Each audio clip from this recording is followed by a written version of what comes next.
पिछले 7 साल से जो भी मैंने ट्रेडिंग स्किल सीखी है वो मैं पब्लिक के साथ शेयर करना चाहता हूँ। यहाँ आने का मेरा एक ही मकसद है कि मैं अपना एक्सपीरियंस आपके साथ शेयर कर सकूँ। इसमें रिस्क होने के बावजूद भी काफ़ी सारे अच्छे रिवॉर्ड्स है। खतरों के खिलाड़ी कार्यक्रम देश का ऐसा पहला प्लेटफॉर्म है जो वास्तव में शेयर मार्केट में ट्रेड करने वाले लोगों को एक स्थान प्रदान करता है।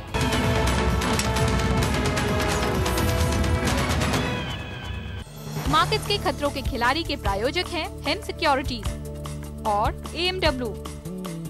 प्राइस स्पॉन्सर विजय सेल्स। ये है नेटवर्क 18 और आप देख रहे हैं CNBC आवाज।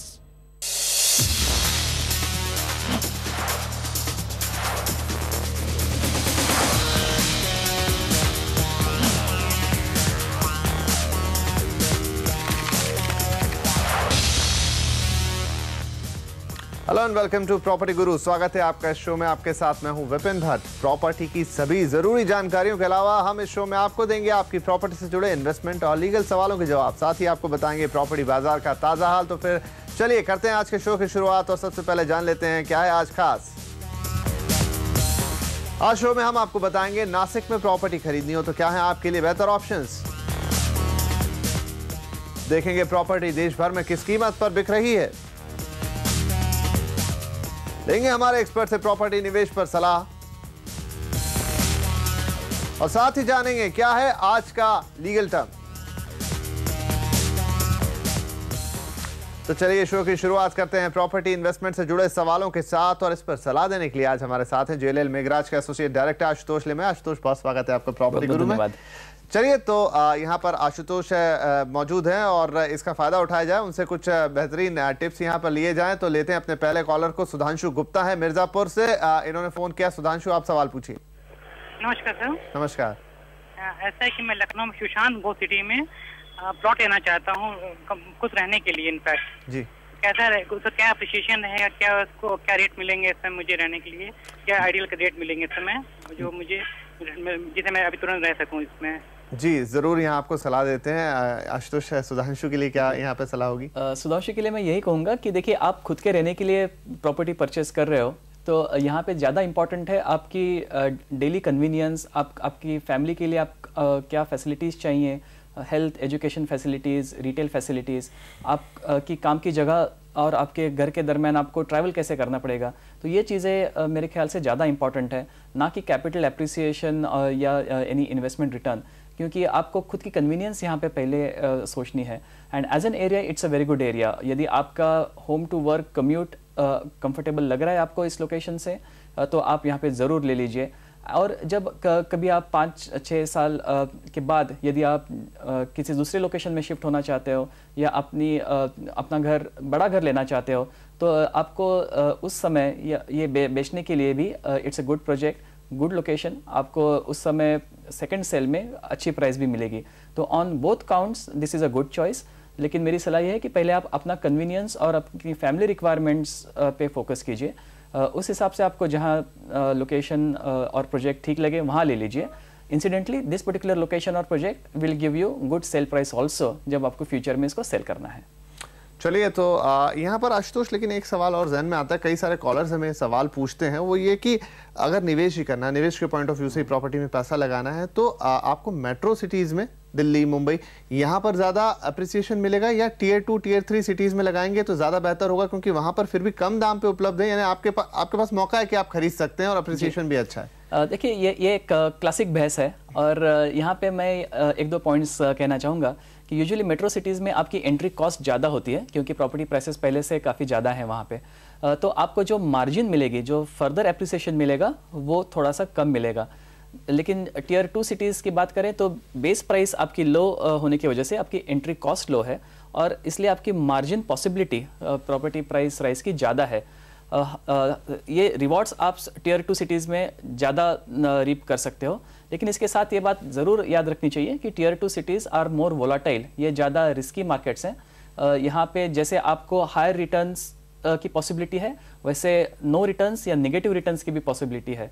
लेकिन मेट्रो सिटीज़ में जहाँ पे डिमांड एस्टैब्लिश्ड है, प्रूवन है और सप्लाई हमेशा डिमांड से कम ही रहा है मार्केट में, तो वहाँ पे आपकी रिस्क काफ़ी हद तक मिटिगेट हो चुकी होती है। So it is lesser risk, slightly lesser returns in metro cities, high risk, high rewards in tier 2 cities.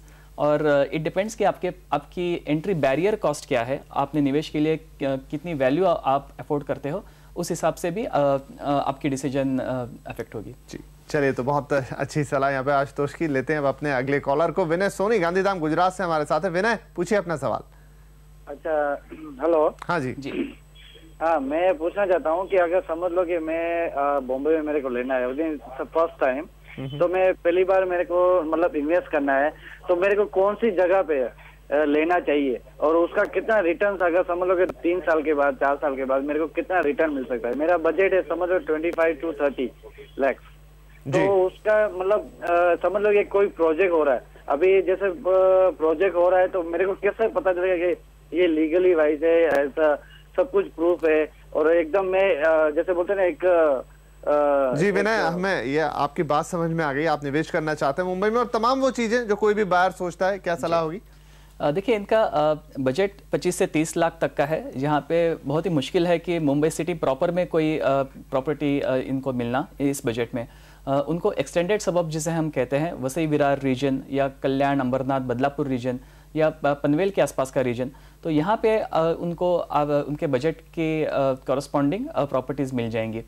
तो आप सबर्ब्स में ज़रूर निवेश कर सकते हो। सिटी में तो मुश्किल है आपको आपके बजट की प्रॉपर्टी मिल पाना। दूसरी चीज़ है कि ड्यू डिलिजेंस जिसे हम कहते हैं, कि जो बेसिक चेक्स आपको देखने हैं किसी भी प्रॉपर्टी में निवेश करते समय, वो यहाँ पर भी एप्लीकेबल है, जिसमें आपको डेवलपर से पेपर्स मंगाने चाहिए ड्यू डिलिजेंस के लिए, जिसमें टाइटल क्लियर है या नहीं है, डेवलपमेंट परमिशन डेवलपर ने सिक्योर की है या नहीं की है, लैंड यूज़ क्या है उस पर्टिकुलर जगह का, बिल्डिंग प्लान्स कॉरपोरेशन से अप्रूव्ड हुए हैं या नहीं हुए हैं, ये सारी चीज़ें आप देख लीजिए। उसके अलावा डेवलपर का लैंडलॉर्ड के साथ जो एग्रीमेंट होता है, डेवलपमेंट एग्रीमेंट, इसको भी आपको ज़रूर स्टडी करना चाहिए। यदि किसी फाइनेंशियल इंस्टीट्यूशन या बैंक ने ये प्रोजेक्ट पहले से अप्रूव किया है, देन यू आर सेफ। तब आप जान सकते हो कि ये सारे पेपर्स उसके ऑर्डर में है, तभी बैंक ने ये प्रोजेक्ट अप्रूव किया है। तो ये बेसिक चीज़ें आप ज़रूर चेक कर लीजिए before committing to any project. निवेश के पहले ये एक बहुत फंडामेंटल चेक होता है जो आपको करना चाहिए। चलिए, तो ये सलाह हमारे तमाम दर्शकों के लिए जो प्रॉपर्टी खरीदने का या तो मन बना रहे हैं या खरीदने जा रहे हैं, कि क्या बेसिक चेक्स आपको रखने प्रॉपर्टी खरीदने से पहले। बहरहाल सवाल जवाब के सिलसिले को हम यही खत्म करते हैं। आशुतोष, बहुत शुक्रिया, आप आए और आपने हमारे दर्शकों के सवालों के जवाब दिए। लेकिन अगर आपके मन में भी प्रॉपर्टी इन्वेस्टमेंट से जुड़े सवाल हैं तो आप हमें जरूर लिखिए pg@moneycontrol.com पर, और आगे देंगे आपकी प्रॉपर्टी से जुड़े लीगल सवालों के जवाब लीगल एक्सपर्ट हेमांग जरीवाला के साथ। लेकिन उससे पहले आइए आपको बता देते हैं कि देश भर में प्रॉपर्टी इस वक्त किस कीमत पर बिक रही है।